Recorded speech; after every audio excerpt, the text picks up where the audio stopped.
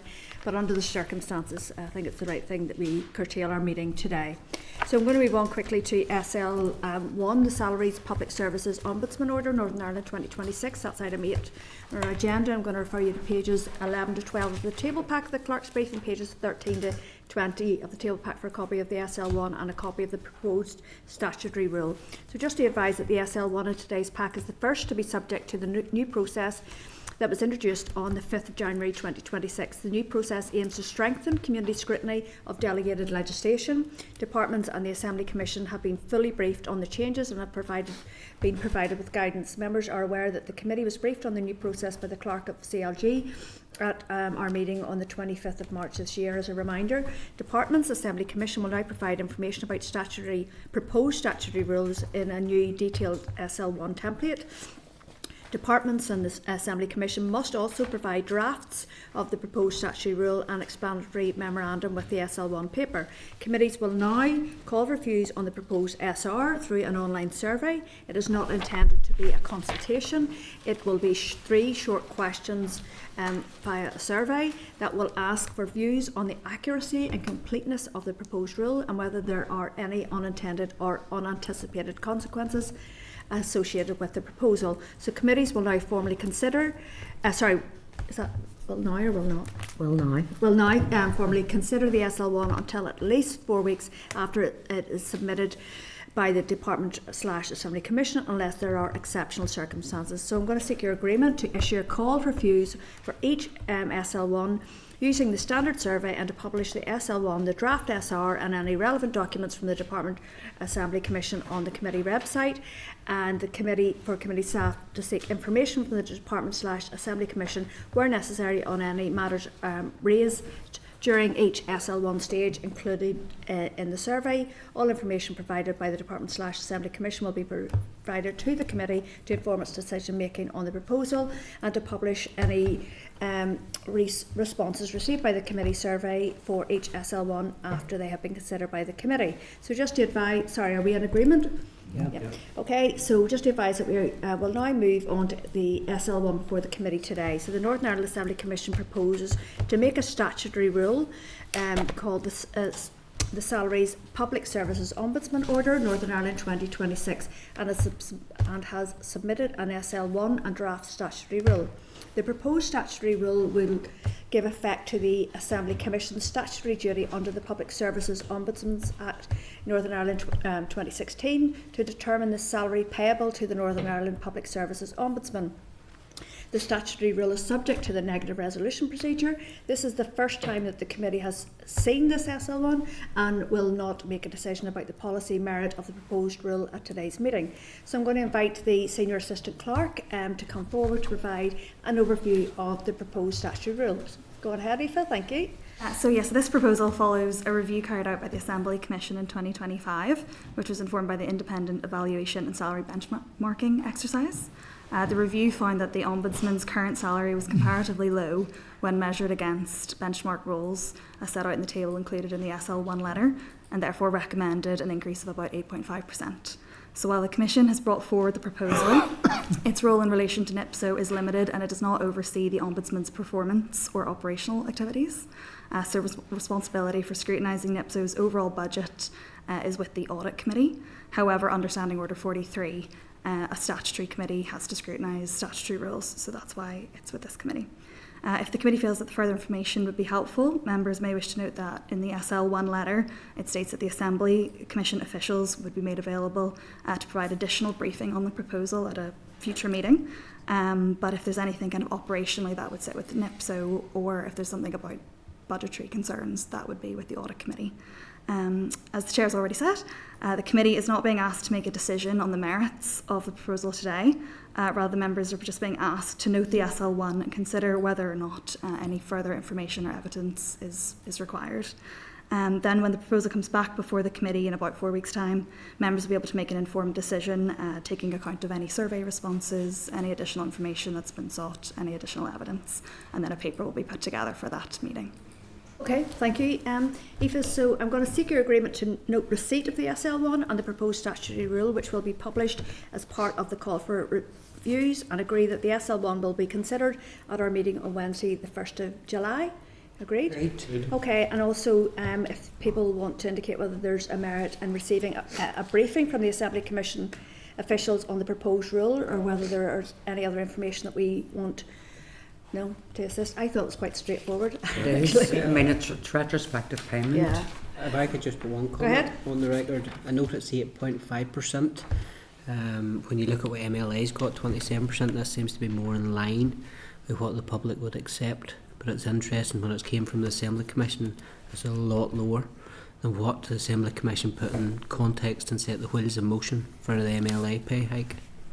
Okay, well, I suppose you've put a comment out into the public domain there that we haven't spoke to in this meeting yet, but there was an independent review.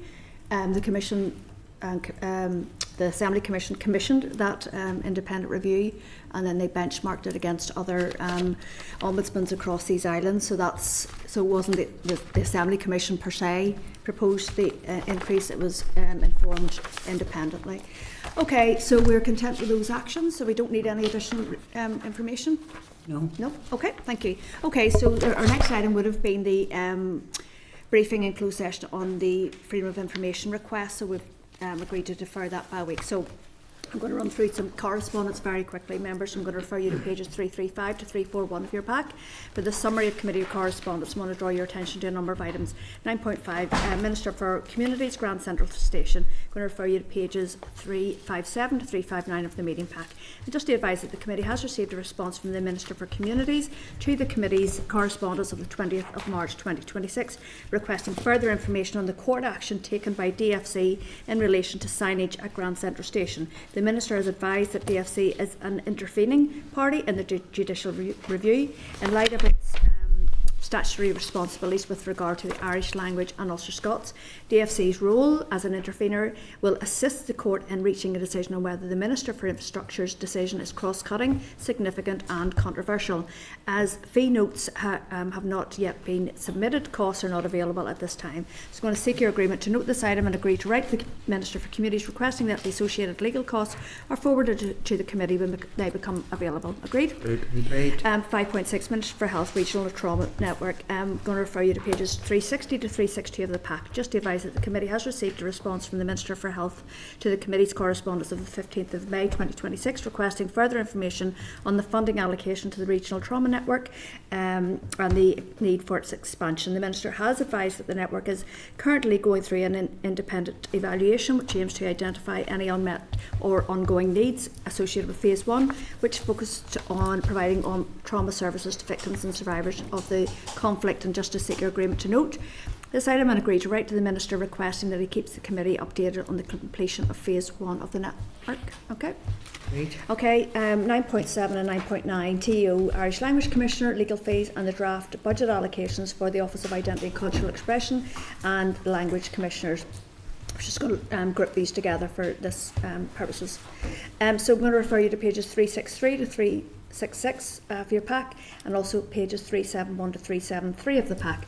Just to advise that the committee has received a response from the department to the committee's correspondence of the 24th of April 2026 requesting details on the amount of money spent to date on legal fees by the Irish Language Commissioner and to seek clarity on the office's budgetary concerns, including a breakdown of all associated costs. TO has advised that the total amount spent on legal fees to date is £6,992.89. The indicative budget the office has received for 2026-27 is £873,000, and the Commissioner has asked for this to be increased to £1.28 million to enable it to fulfil its functions. A breakdown of the indicative budget for the office is also included in the correspondence. So just to advise that the committee has also received a response to the committee's correspondence of the 11th of May 2026 on the funding for the Office of Identity Cultural Expression and the two language commissioners today, including legal fees. While finalised budgets for the 2026-27 financial year have not yet been confirmed, indicative DEL resource budgets for the three offices are as follows. So the Office of Identity and Cultural Expression is £1,059,000, Irish Language Commissioner is £873,000, and the Commissioner for the Ulster Scots and British Ulster British Tradition is £873,000. So just to remind that we will already be aware from previous correspondence that amounts spent on legal fees to date by the Irish Language Commissioner are £6,992.89, while the figure of £6,718.39 is listed as the amount in the first item of correspondence. The second figure of £6,992.89 is the most up to date, so no expenditure on legal fees has been incurred by the other two offices. Okay, so I'm just going to seek your agreement to note these items. Go ahead, please. Yeah, I'll make a couple of points. So going from a request, well, you have the budget of 873,000 to a request of 1.28 million.